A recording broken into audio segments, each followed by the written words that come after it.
candle burns at both ends. It will not last the night. But ah, my foes, and oh, my friends, it gives a lovely light.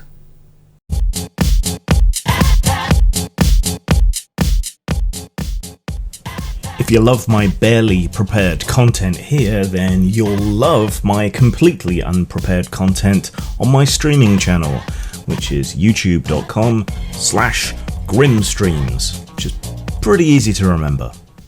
There has been much concern that Wizards of the Coast isn't going to allow third-party support for Dungeons & Dragons via the Open Gaming license. We sort of covered this on the Week in Geek over on the T-Shirted Historians channel a while ago, but this has blown up again under the hashtag OpenDnD as the more casual 5th edition crowd has gotten wind, and we have actually had a statement, though not as forceful and definitive as we might have liked it to be, from Wizards saying they will continue with third-party support. So it's kind of hard to understand why this has suddenly gotten traction after statements intended to soothe people's fears.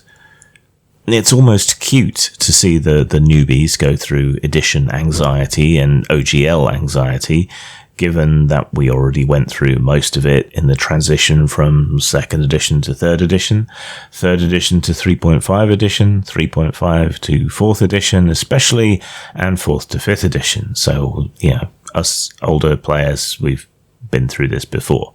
Us older creators have been through this before multiple times. So, as I say, given that Wizards have come out and said that we will continue to support third-party creators, it's hard to see exactly what people are fussing about, especially when most of the DM's Guild material currently produced is made up of things at the least risk, adventures and micro-materials expanding on existing rules. What Wizards are more likely to try and do, though I still don't think that they can, is to prevent the full games derived from OneDnD's system engine coming out. Yeah, the thing that happened with Pathfinder that supplanted D&D during the 4th edition phase. And to a lesser extent, this time around, with various games using derivative 5e systems, since that's the most popular. Some of the panic seems to have come about because they're talking to some third-party publishers directly and under a non-disclosure agreement. Again, big whoop. They did this before. Certain third-party companies were allowed to release material for 5e and, if I remember correctly, 4e early to help provide support and money, in some cases, during the launch of the new edition when materials would otherwise be scarce. This helps them by creating a stronger launch roster of products, which more people are more likely to buy at the beginning when these things are scarce. This is likely to be less of an issue this time around, given the supposed 5th edition backwards compatibility, but it does fit with what they've done before. So here's what I think the possible options of what's going to happen could be, given what we already know. So they could revoke the OGL, except no, they can't and they won't.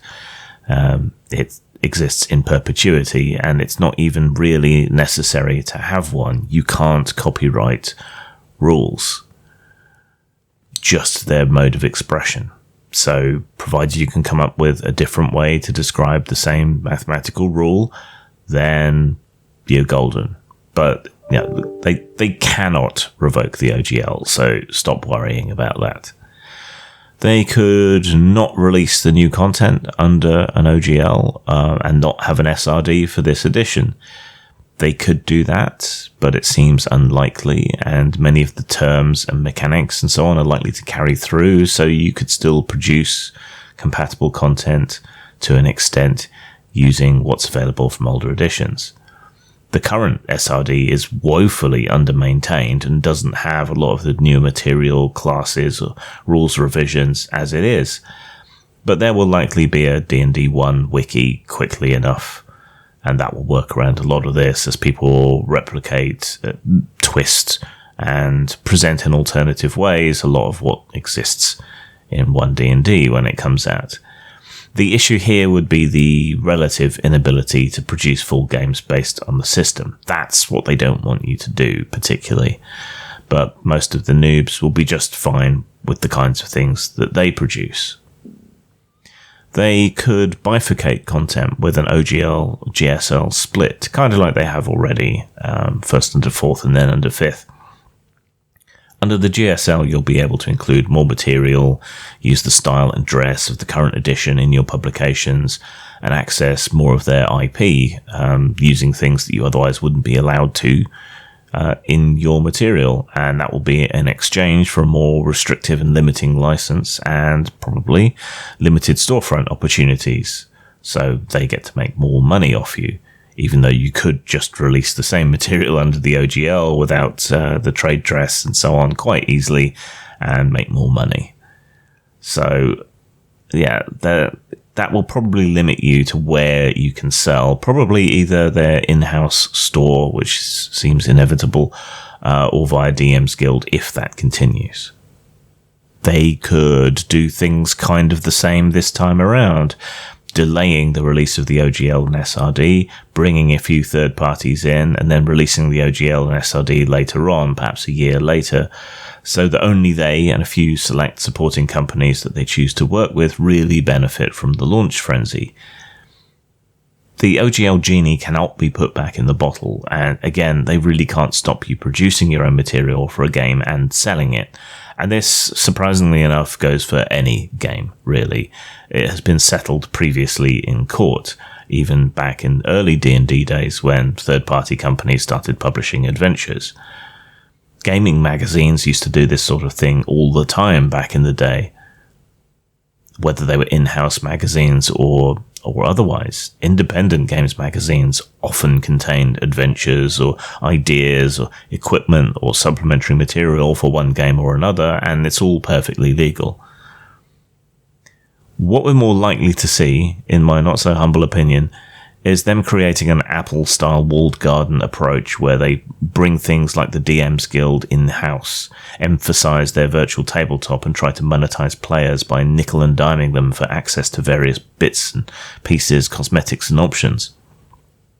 We're also likely to see some sort of subscription model heavily emphasized, though if they're smart, they'll have a free or very low-cost player-only tier to maximize their player base. And they'll find a way to incentivize DMs, perhaps by monetizing their content somehow. So there you go. I think you're panicking too much over what will likely prove to be rather familiar, and we have already heard that they are going to support third-party content. We just don't know to what extent. The sting of 4th edition, which has marked similarities to what they're overpromising again this time, must still be fresh. I don't think they'll fuck themselves over quite like that again, but it's Wizards. There are many new and wonderful ways for them to fuck themselves and the game over, many of which they're already doing on an almost daily basis, it seems. When they talk about D&D not being monetized enough, I think that's mostly going to be via the intellectual property rather than the game itself. The OGGM was pretty insightful on this score. The potential money from TV, video games, films, cartoons, lifestyle branding, D&D the flamethrower, it all dwarfs what they could ever make from the game itself. So it's about farming the intellectual property, same as has happened in the comic industry. So perhaps we should be a little bit worried. But there are plenty of other games other than Dungeons & Dragons out there, you know. And I'm not just talking about Pathfinder. Zang.